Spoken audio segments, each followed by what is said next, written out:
Okay, we are recording now. I'd like to introduce our two panelists today. One is Pam Yankee, born in northeastern Wisconsin. Pam Yankee grew up in agriculture, raised on her family's 200-acre dairy farm. She learned the farm work ethic firsthand. Pam served as the 2010 president of the National Association of Farm Broadcasting, and in 2013 was named Farm Broadcaster of the Year. Today, she oversees operation of the Midwest Farm Report Network, which encompasses 27 radio signals, a CBS TV affiliate, and social streams through her handle, The Fabulous Farm Babe. Our other presenter, Erica Quinlan, is a journalist with Indiana AgriNews, a weekly newspaper. She studied agricultural communication at Purdue University and received a Best in Environmental Journalism award from the Society of Professional Journalists in 2017. One of her favorite beats is to cover farmer health and safety, including AgrAbility events. Erica lives in central Indiana with her husband, 2 babies, and a flock of chickens. So at this point, I'm going to turn the presentation over to our presenters. I believe Erica may be going first. So Erica, if you'd like to share your screen, you'd be welcome to do that. Okay. Hi, everyone. Can you see the screen okay? You can see it. Awesome. I am so honored that I was asked to be a part of this webinar. When I first started my career, I met Paul at an event, and since then I've been learning about AgrAbility, and they're just an amazing organization. They have all kinds of tools and resources and education out there for farmers and ranchers. So I'm just really excited to be doing this today. So I kind of had to chuckle to myself though, because when I typed up my notes, I put 5 tips for working with ag media, and there's definitely 10. So math is not my strong suit. So I'm going to go through this, and hopefully we won't keep you guys too long today. So starting out, if you have a story idea, usually for us, the best thing to do is shoot us an email, give us a call. Just remember that with our deadlines and story load, sometimes it gets kind of backed up. So you might have to reach out to us more than once, like at least try. If you don't hear back from us, try again for sure. Sometimes we get buried in stories. And something I recommend is if you work with an organization that wants to have a regular rapport with media, call and introduce yourself. Maybe we could go get coffee. Maybe we could just talk on Zoom. And that way we can connect and know each other and be open to sharing ideas and working together in the future. So I made a couple of examples of emails that I would love to see in my inbox and some that I would not like to see in my inbox. And this is one that I get like a lot more often than you would think, because I open it and there's a lot of acronyms, a lot of jargon. I really don't know what this person wants me to talk about besides their very important business.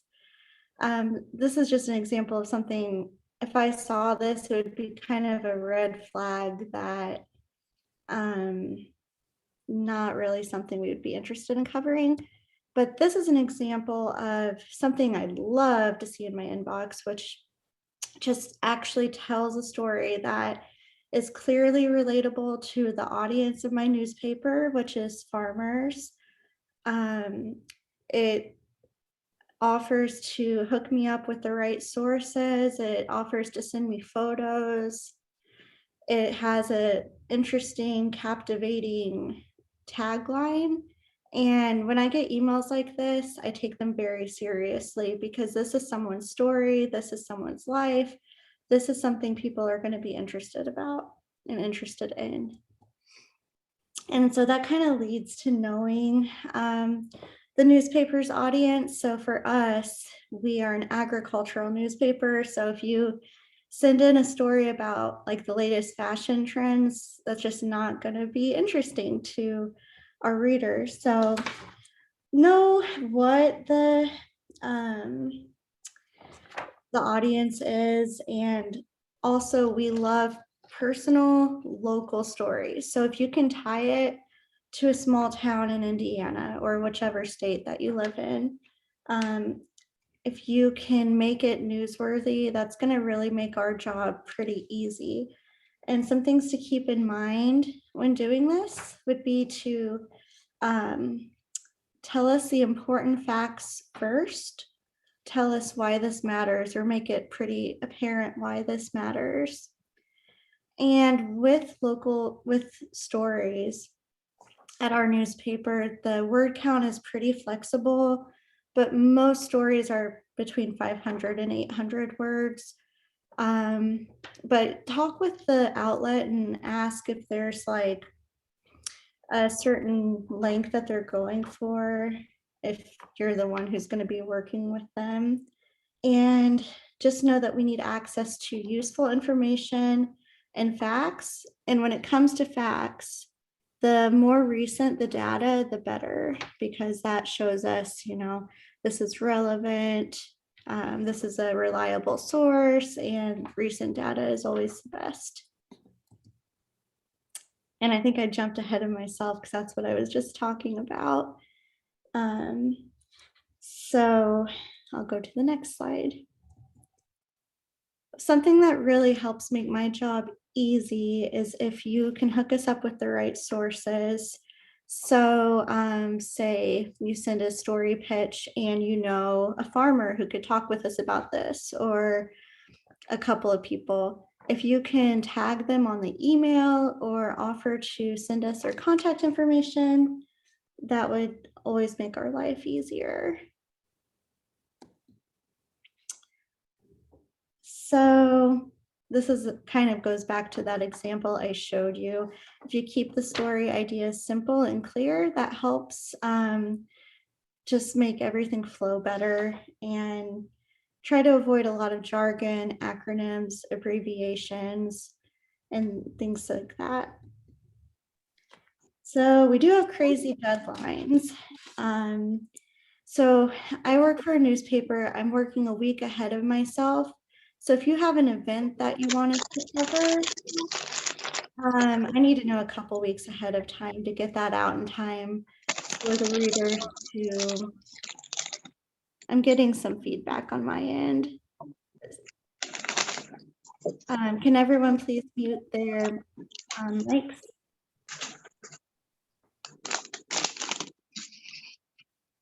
Thank you. But anyway, we do have those insane deadlines. So ask about what those deadlines might look like. And remember that like now more than ever, social media is really important to us. So even if you have like a last minute event that I'm not going to have enough time to get a story out about in the print newspaper, we can always share things on Facebook and Twitter. So take advantage of social media, and if you have something you think we should share, just shoot me an email and we can always work on social media. Okay, so being interviewed, I know it's not always the funnest thing to do. The last year, it's all been phone interviews, so it's been completely different for journalists and those we've been talking to. And I know it can be intimidating. I'm an introvert, so I don't like being on the other end of the conversation, but I relate to kind of the nerves that you can feel. But if you're being interviewed, the best thing to do is keep it simple. Take your time to answer the questions. Don't feel rushed. Obviously, always tell the truth. That's kind of a no-brainer. And write down some key messages that you want to be the main point. And I would say, don't hesitate to let us know. This is the highlight of what I'm sharing. This is what I want the spotlight to be on, because that makes it really obvious to us what's important to you, which is always good. And I wanted to take a minute to take a note about questions. If I'm interviewing someone, I usually offer to send them questions ahead of time. That way they have time to look at them and think them over and not be surprised at some of the things I want to talk with them about. So you can always ask if that's an option. I know every ag media outlet has different time schedules and policies, so it may or may not be possible, but when it is possible, I like to do that. And that also leads to sending in stories to review. So every newspaper's policy is different, but I'm usually able to send a first draft if it's requested, to have that story reviewed by the source, to make sure the quotes look good, to make sure everything checks out. Sometimes with deadlines, that's just not possible. And so you kind of have to be understanding of the nature of it, but it's always worth asking. If you want to take a peek at that story before it's published, it's worth asking to see if that's possible. Something exciting at our newspaper is we had a redesign a few years ago, and we learned all about how to do alternative story formats. And now we are always on the lookout for something different than just a press release. So if you have a vision for a story, like maybe it's a photo gallery, or maybe it's a Q&A with someone at your organization, those stand out to me as something exciting and new and different that our readers can enjoy. And I know this one's not the easiest, but try not to be nervous. My job is to share your story in the most accurate way possible, and we always respect you and your opinions. If you say something and it doesn't come out quite how you like it, don't let it jumble you up too much, and know that we understand where you're coming from, and there's nothing to be too nervous about. I know it's not always easy, but you always deserve to be treated with respect and patience when you're being talked to. And this last one's probably one of the most important ones, which is, if at all possible, we love photos. Photos help bring the story to life. They capture the reader's attention. So anytime that it's possible, just assume that we want the photos, because we do. And the more photos, the better. They need to be high resolution, ideally not just saved from Facebook, but the original format is best. Otherwise, they could be kind of fuzzy and difficult to see once it's printed or even shared online. It's just better that it's a high resolution. So we need these photos to be publishable with no copyright infringement issues. So if you can provide the photographer's name, that would be excellent. And a caption to go under the photo that just explains who's in the photo and what's happening. That is always excellent too. And something that we find is that we'd rather see people in action than just standing there next to a building or on a track. Well, on a tractor is a good shot because that's always a good action shot, but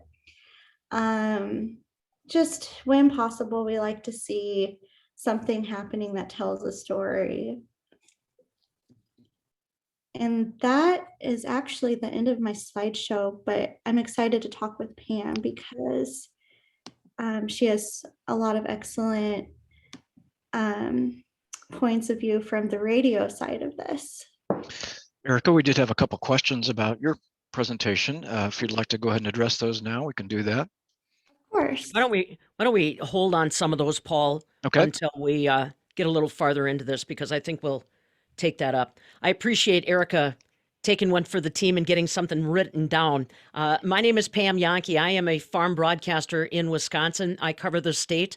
My job, compared to Erica, is far more aggressive as far as the deadlines are concerned. I've got deadlines hanging all over me all day long. Are you going to take your screen down, kiddo?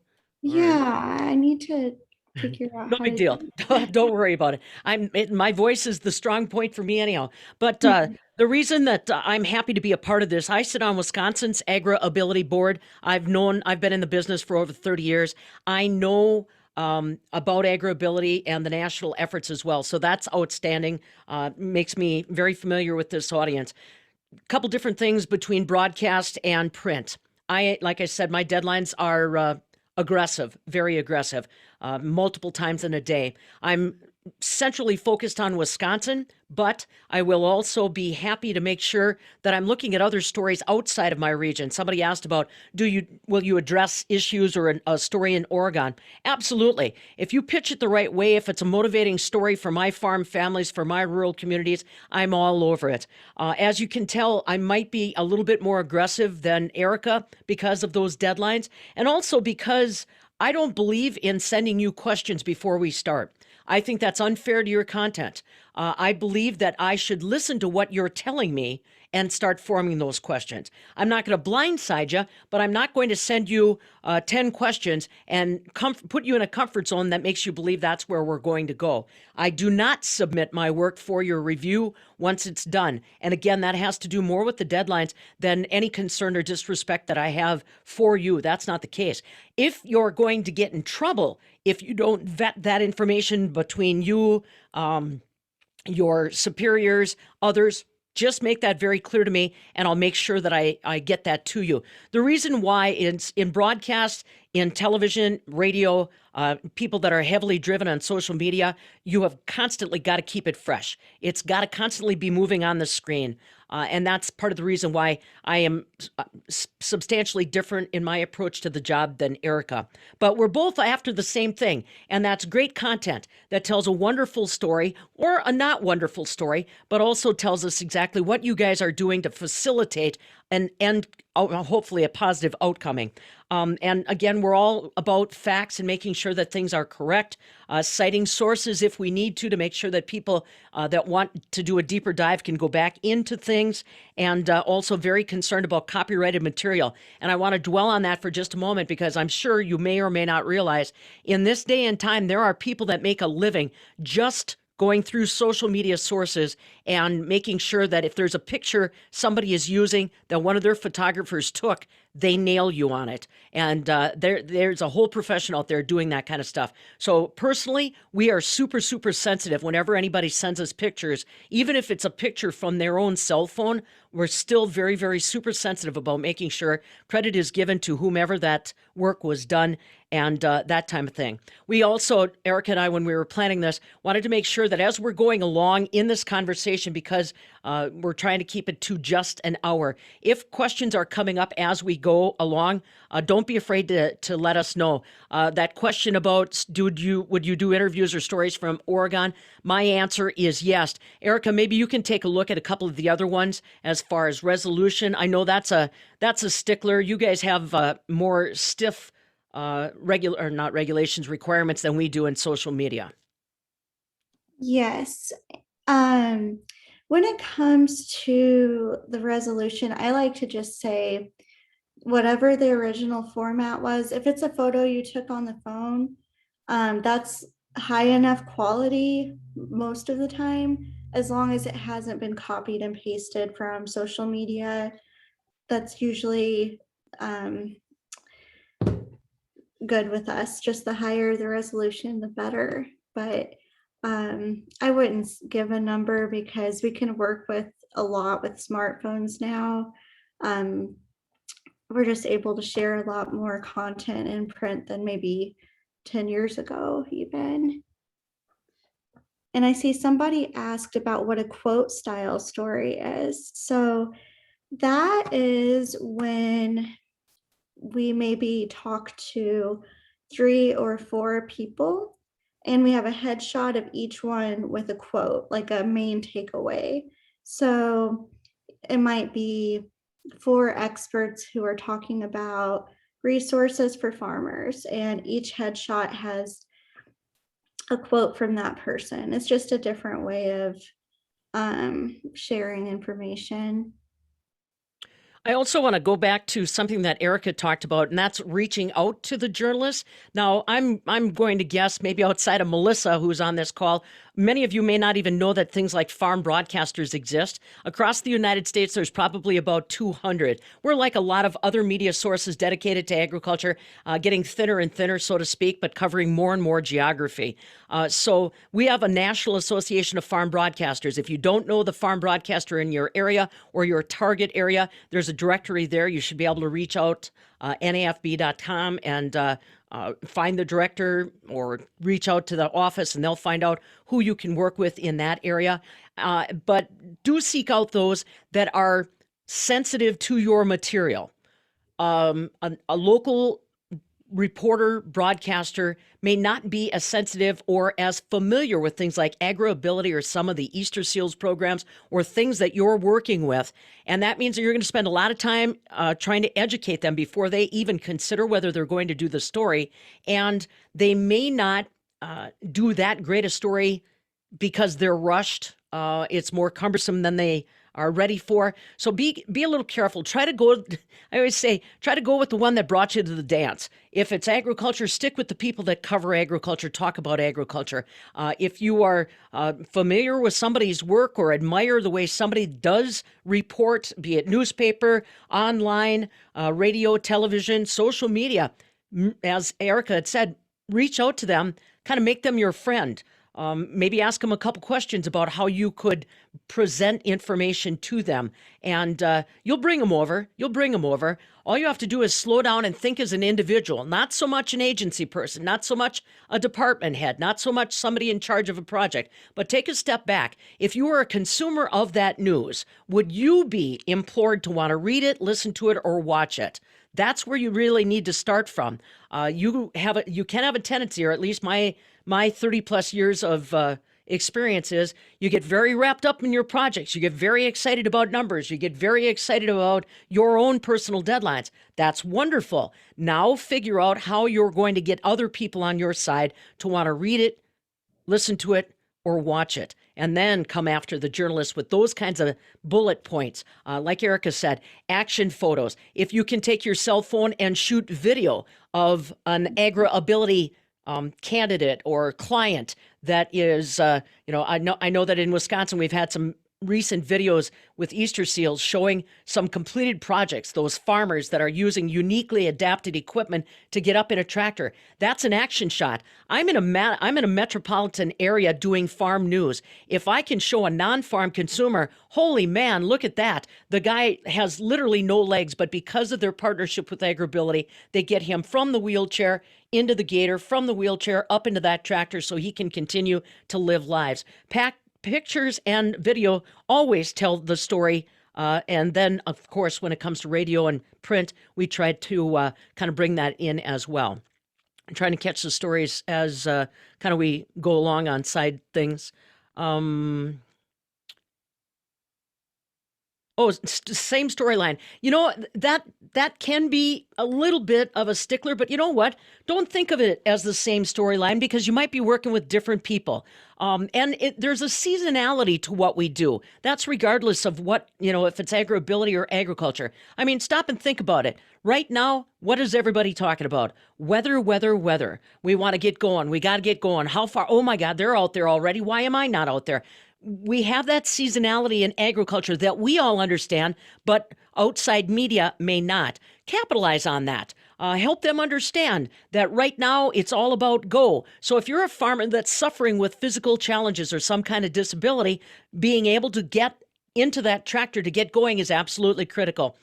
Maybe help them understand today's family dynamics. Let's face it, there are a whole lot of people out there that still have that gothic picture in their head of what a farmer is. Bibs, a toothpick, ma in her dress, the white picket fence. Help them understand the dynamics of the people you're working with today. That yes, it's still a family farm, but it's a bigger farm. There's more cows. There's more technology. Farmers have the ability to do a whole lot more from their smartphone than they had in previous years. So help them understand the audience, especially if they're not deep in it, like Erica and I, because again, there's a stigma. Media outside of farm still see that white picket fence, ma and pa kettle, a couple cows, couple chickens. You have to help them understand the clients that you most likely are working with. I agree with Erica very much. Try to minimize the acronyms and the jargon. We do it. We do it. FSA, USDA, we do it as a matter of conversation, but really slow down and make sure that the person you're talking to understands that, and help them understand why it matters too, how these organizations come together, where there's funding that you guys help marry together for successful projects. So like I said, just really can't stress enough. I wanted Erica to present all the written stuff so that you've got a takeaway, so to speak. And then as usual, Farm Babe always flies by the seat of her pants, so to speak. So like I said, I have a tendency to listen to my guest. I'll visit with you before we start rolling, because sometimes the things you think are most important but I may pick up on something. You're working with a veteran. Well, where did that veteran serve? Well, I don't know. Well, how about we find out where they served before we do this part of the story? You know what I mean? So we're going to try to help you put the best product forward, because we all have a vested interest in not only providing accurate, correct information, but really, really, really helping people understand outside of our circle how important your services are, how important your research is, and how important these people that take the extra step to access your services are in the fabric of agriculture, whether it's here or anywhere else. Sorry, Erica. See, that's why I had you start, because if I get on a roll, kiddo. No, you have so much. I mean, everything you said makes so much sense. And I'm so thankful that I'm doing this with you, because the radio side, I don't know anything about broadcast. It's amazing to hear the differences and similarities between the two, because there's quite a few. It's cool.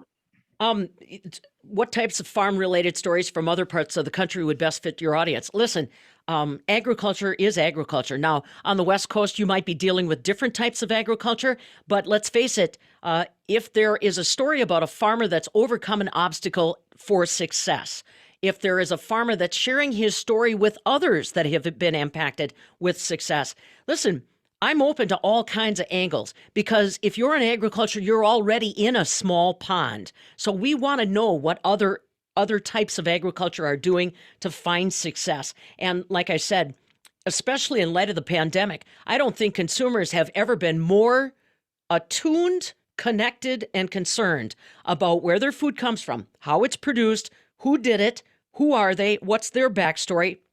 All of that is more relevant than ever before. So think about those elements, no matter what region you're from. The only reason why I say focus in on your region a little bit is because those are generally the relationships that you're going to have the best chance of maintaining consistently, establishing a rapport, making sure that when your email lands in my email box, I know it's from Wisconsin, or I know it's from my trade area. That's the only reason why I kind of suggest being mindful of that. But like I said, there's not a farm broadcaster in my association that would look past a story. And the more people connected you can get it, the better it seems to be. And that's because people are obviously the strand that runs through all of agriculture, regardless of the size, the scope, the type. So I'd say just give it a shot. And Erica and I already were talking. We've talked a couple different times. Never hesitate to reach out to us individually after this forum is concluded. This is going to be archived, but like I said, I'm fabulous Farm Babe on Facebook. Whatever you need, I'm happy to help you work on your stories or try to get you connected with people that can help you with your stories. I'm going to go down a little bit. Somebody asked about Should you share the same story with multiple broadcasters and writers to increase exposure and coverage? And I think most people do. I think you want to get, the word out to as many people as possible with some of these events and stories. But I will say, like, we love seeing someone say, we'd love to do an exclusive story with AgriNews about this awesome thing. And we always jump on that because We're competitive. yeah, we want the exclusive story. Oh, very. Yeah. And, like I said, and you're exactly right. I can't help myself. I love all my farm broadcaster buddies, but I'll step on their throat to get the story first. It's just, we are a close bunch. There's, like I said, there's not a lot of farm broadcasters, but we are competitive. So if you put that little carrot out there on the end of the stick, I think we both would respond pretty quickly. Good question about how traditional and social media meet up. Got to tell you, like I said, I'm long in the tooth, kids. Erica's been doing this, you said, kiddo, 6 years.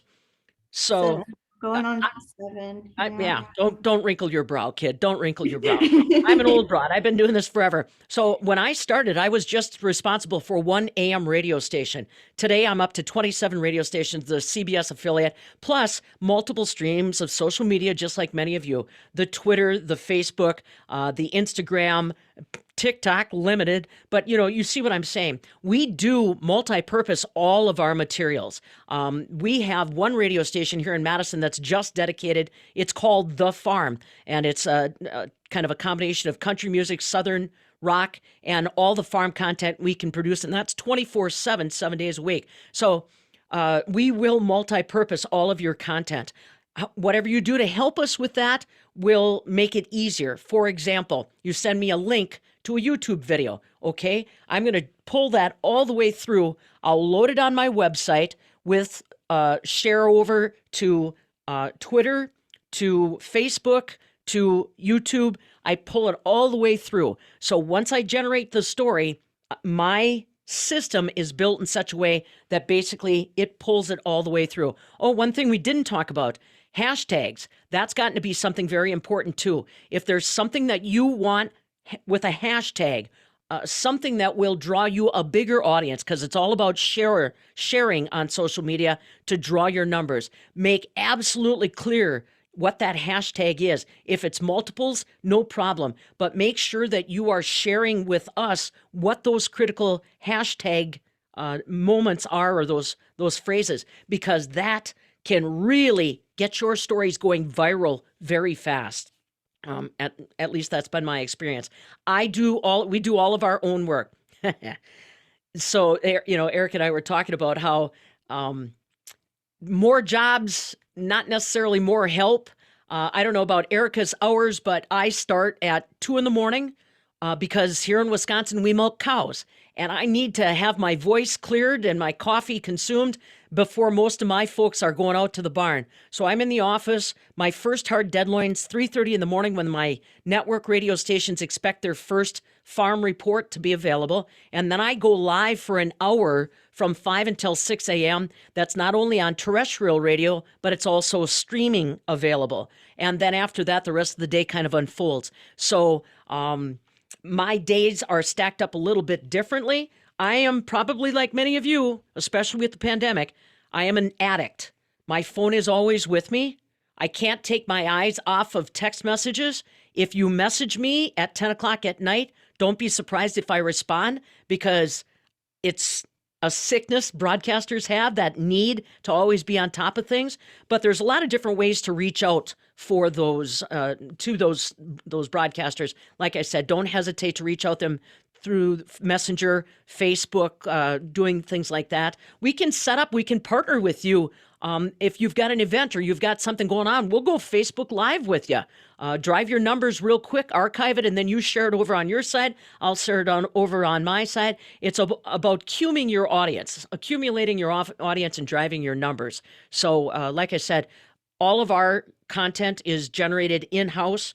If I get another story, it's probably from another farm broadcaster that's got, what was the story I just saw? One of my farm broadcast buddies just had a story about the concern the pork industry has on rescue dogs that are being brought into the United States from Asia, could be carriers of African swine fever or other things. But that I did not know. I would not have a source for that. So then I go to him for that story. But otherwise, like I said, for the most part, we are the ones generating content and then in turn sharing it around. I don't know. I'd worry about etiquette in this business. We are all after the same, the same end goal.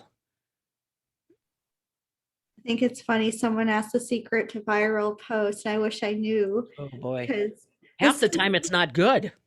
this is true. And you're surprised at the things that go viral. Like you think one story will, but then a random story that you were not anticipating to go viral might. So it's really kind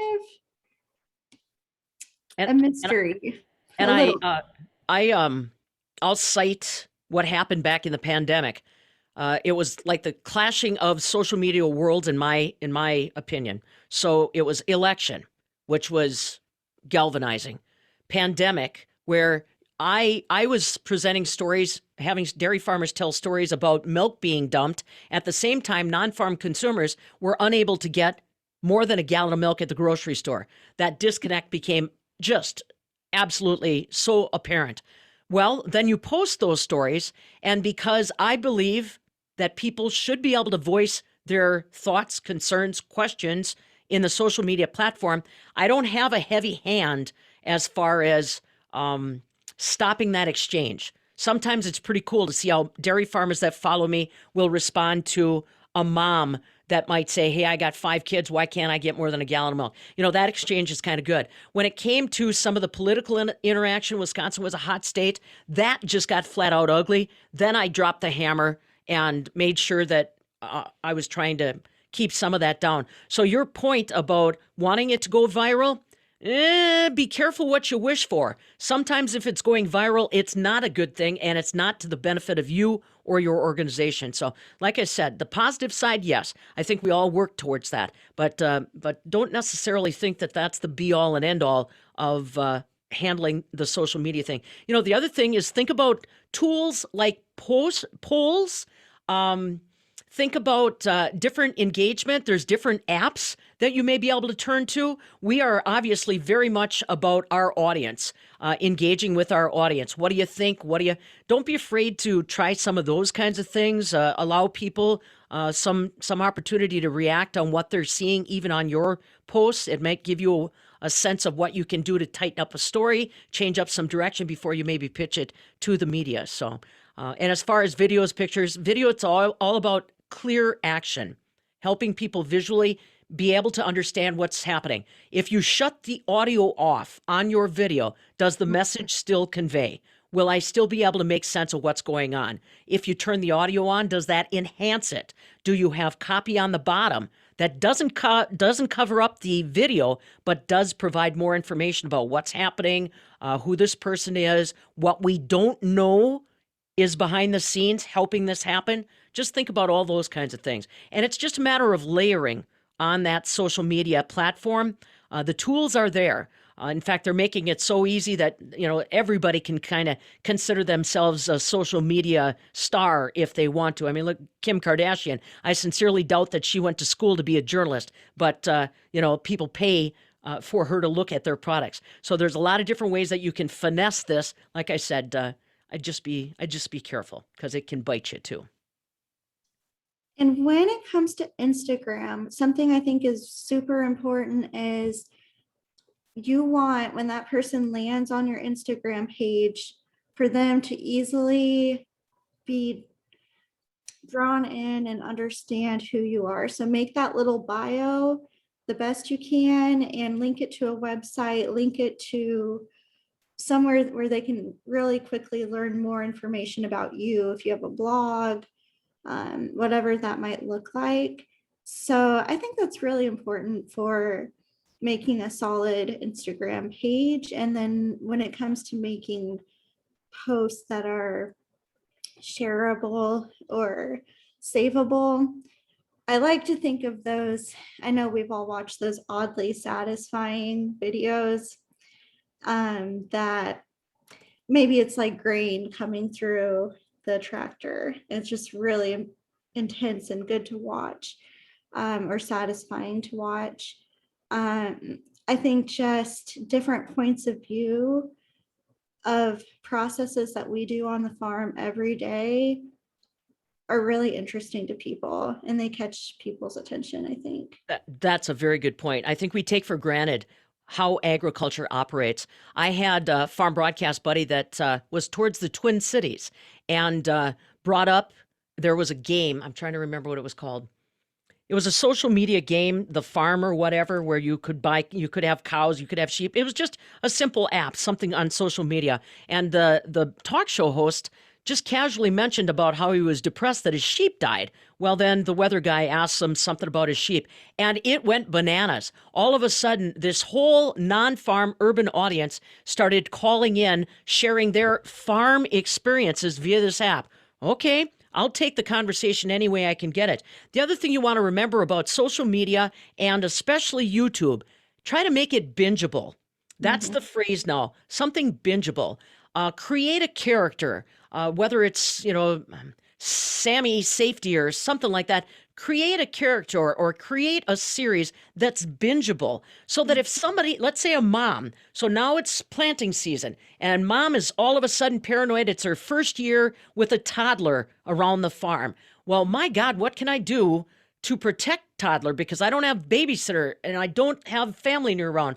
Finding a series that's bingeable, she'll sit and watch the whole kit and caboodle in an evening, right? So bingeable content is really something, and you can use it again and again. Like I said, if it's seasonal, bring it back again. But bingeable messages, bingeable stories, series, that's something where you guys could really shine. Like I said, if you want to create a character, come up with something clever and remember your demographics. Are you trying to talk to a little kid? Are you trying to talk to mom? Are you trying to talk to male operator? Are you trying to talk to senior citizen? But you can do that. And the other thing, and I know that Erica will agree, watch your web addresses. Mother. People, don't say www anymore. We got it. I don't need to waste that airtime. www. What else is there? The other is, if you know, and forgive me, University of Wisconsin Extension, but if you know it's going to be wisc.edu/ blah, blah, blah, blah, blah, just stop. Just stop. Tell me what I should Google. Give me a phrase, a name, that. But do not waste my time and blow my brain with www.wisc.edu/AgrAbility. Come on. Come on. We don't do a very good job in agriculture, or at least in educational agriculture, of making those web addresses really easy to remember. Create your own if you can.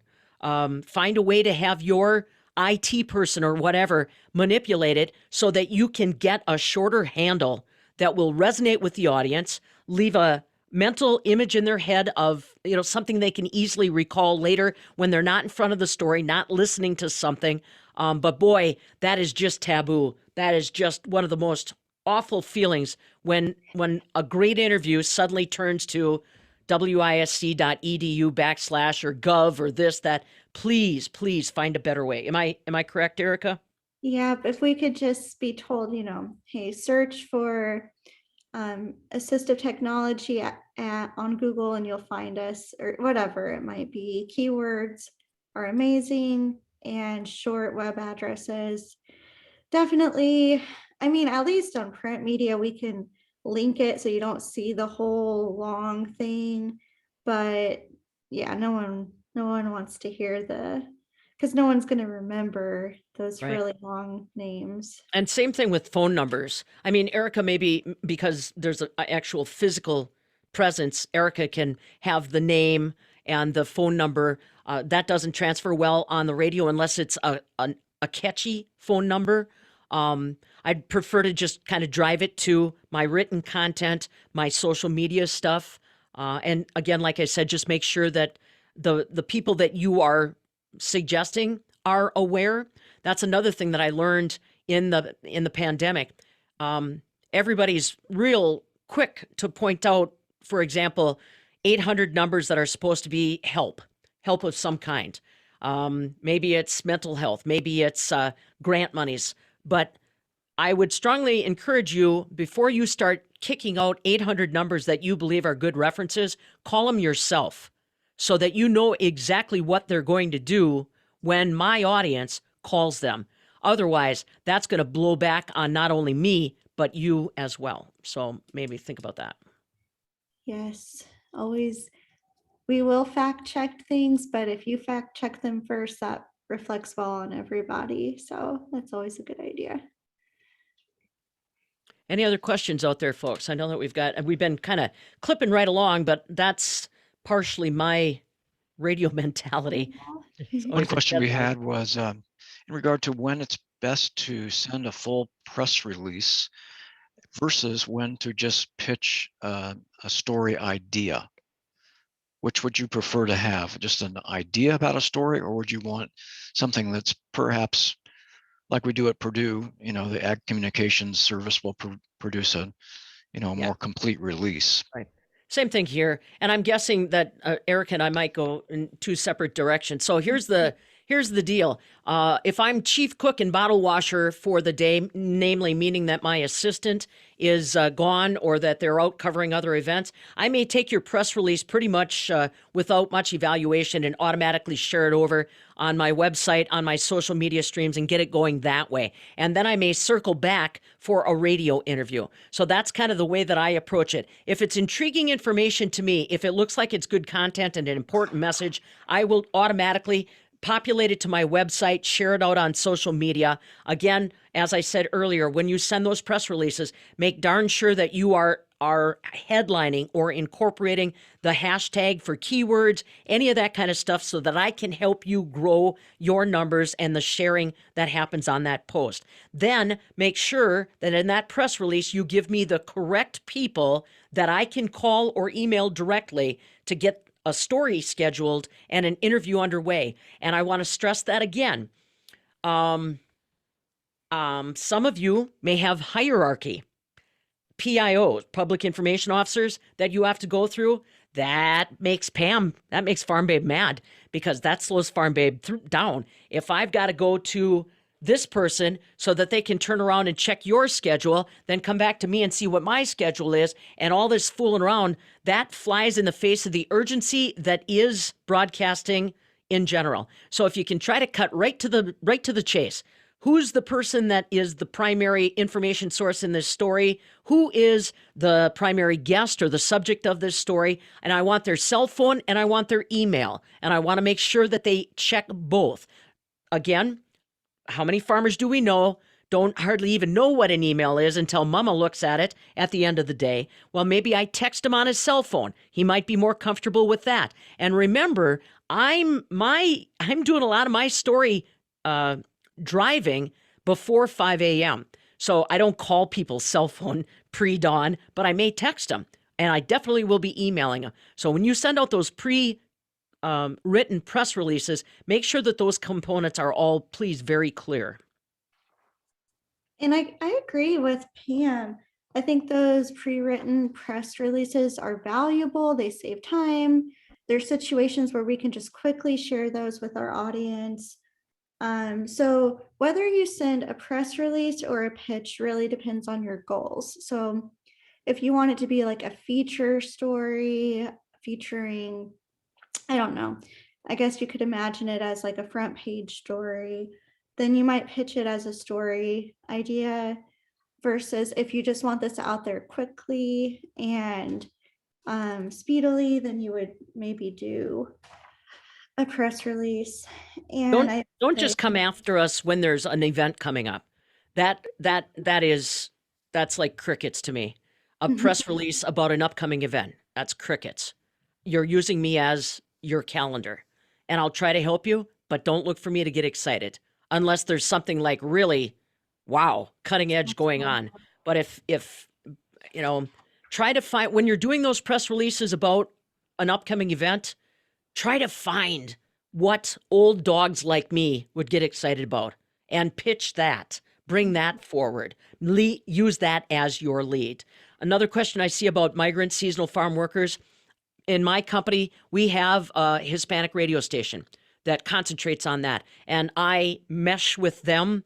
We exchange sources and we work on things like that as well. I'm sure there's a network of, I'll say Hispanic. There may be other non-traditional broadcasters out there. They're out there. You might have to work a little bit, but they're out there. Like I said, my La Movida here in town is very well connected. So when I come up with a campaign, or if there's something that's going on that I believe that audience needs to be aware of, we collaborate and work together to try to do that. And like I said, agriculture is a small pond. So is that migrant communication system. You meet one, they will help you meet the others, generally. Yeah, and I don't know of any groups in the newspaper industry that specifically only focus on migrant seasonal working, but I think any outlet is interested in covering stories about the issues and problems or opportunities that they may have. So, well, and the other thing that I have become aware of, because, like I said, I'm paying attention. The audience many times is far more comfortable with getting their information via social media, a YouTube video, or even a text email, and radio if it's in their language. But they consume not so much the written, the Erica's written subscription type stuff. They get everything off their cell phone. That is where everything drives for them. And like I said, that's what I have learned about trying to reach the migrant population.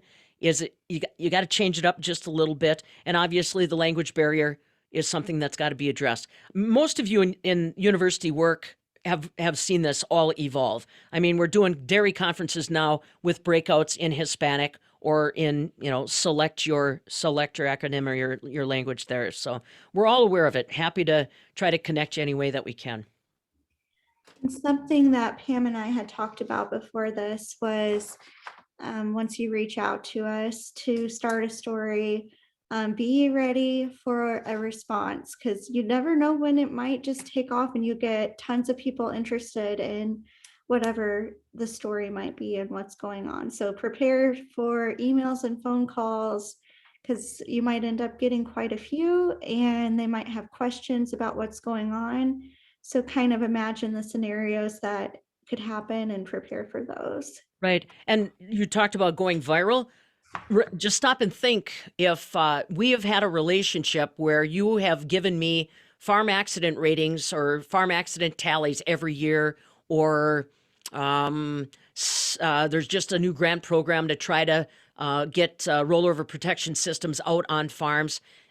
We've had that conversation, and bang, suddenly something shows up on the news or on streams about a child killed or something like that. I may circle back to you because that is a hot conversation topic right now, and I know that you're going to do a good job. So I will circle back to you and say, listen, Paul, did you hear about that 5-year-old that fell off a tractor and unfortunately died? We need to step up and talk about this. We need to so understand, sometimes you'll be pushing the information. Sometimes we may circle back to you because of our relationship. It may not be a positive, but we have to try to turn those things around as best we can. At least I feel that's my responsibility as a farm broadcaster and as a farm kid and farmer myself.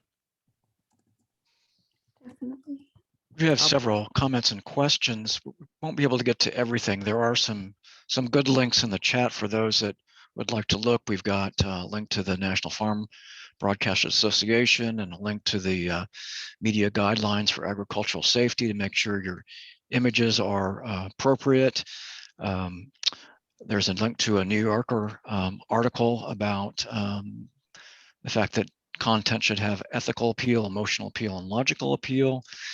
And also one question for Pam and Erica is how best to further ask questions of you guys. I think, we've got some, you responded to those. Okay, so that is in the chat now. We appreciate you putting that in there for people to continue to look at.